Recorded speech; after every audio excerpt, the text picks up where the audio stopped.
Hi guys, Kelvin here. So under the Auraflow X naming scheme, there's actually a few size variants. They are 120, they are 240 and they are 360. In fact, under the 240 alone, there's actually 3 designs, which is the standard black edition, the Asus TUF Edition, as well as the beautifully Snow White Edition right here. So if you're looking to complete those white sexy PC builds, this is your holy grail right now. Now, aside from that, we will be testing a variety of situation and setup for this AIO itself. It actually has the same performance compared to the standard edition and the TUF edition, so don't worry about that. Now, when it comes to its speed, the fans right here is capable to do up to 700 to 1008 RPM, and the pump right here can go 2100 RPM. Now, when it comes to the addressable RGB factor, the palm area is basically the circle and the logo, but for the fans, it's actually located on the hub itself. So when it comes to color saturation, it's there, but when it comes to brightness, it's a bit dimmer compared to frame-based illumination. Again, with the white color setup right here, you don't need to worry, it will reflect back into your internal of the case. Especially if your internal of the case is white color, it will reflect back like ping pong masters from China and Japan, ping ping ping pang pang pang. So don't worry about that. Now this RGB setup right here is powered by 12 volts 4-pin header on your motherboard. So any brand motherboard can support it, and you can play your addressable RGB, play your lighting effects, customize it to your liking. However, if your motherboard does not support the 4-pin RGB 12 volt, don't worry, ID-Cooling is kind of genius enough to include a separate controller right here that is powered by your SATA from your power supply right here. So here has multiple brightness, speed and RGB effects. We'll show in a later bit in the video, so you can check all what are the available effects and adjustment. Now, you don't need to worry about wiring up this AIO when it comes to the fan or the addressable LEDs, or no, sorry, RGB, sorry. It's because they provide splitter cables right here for your fan, for your RGB right here. So your setup for this is already taken care by ID-Cooling itself.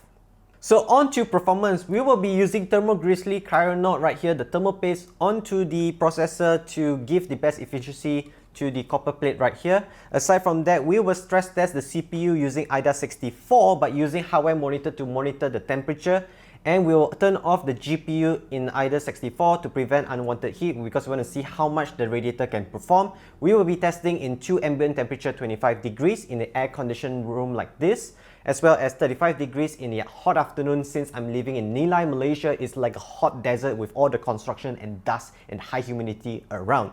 Aside from that, I'll be comparing stock fan versus Noctua fans to see what are the variants right here. Now, just do note that I'm using my full tower case behind me, the Thermaltake A500 tempered glass full aluminum case spec out with Noctua fans to give the best possible thermal results to see how much the radiator can perform right here.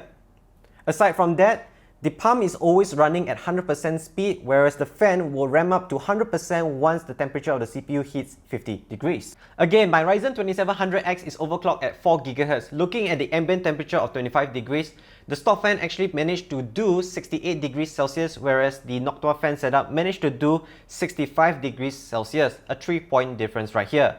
When it comes to the hot afternoon of 35 degrees Celsius ambient temperature, the stock fan managed to do 70 degrees Celsius, whereas the Noctua managed to do 68 degrees Celsius, a 2-point difference. Jumping into noise level profile, again, my PC case is spec out with Noctua fans, so this is the best possible quietest scenario that I can provide in this situation.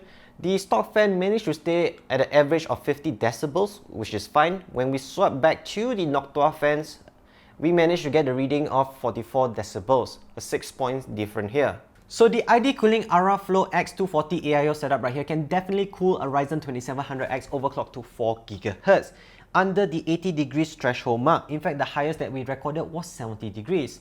In a hot environment in the desert where there's a lot of constructions around me and drilling and all the sound effects, I'm getting stressed. But calm down, let's talk about this AIO right here. This AIO right here can drastically improve by 5 to 8 point benefit or improvement when it comes to degrees Celsius just by changing few things. For example, like the fan, changing the speeds from 1008 to 2500, or changing the fan blade design to be more static pressure heating air into the radiator, or changing the fluid dynamics to be more coolant and less distilled water, or increasing the pump speed right here to circulate more fluid around this loop right here. But I understand why ID Cooling didn't go that setup. They will incur more costs, and more cost means the price point will be much more higher than this.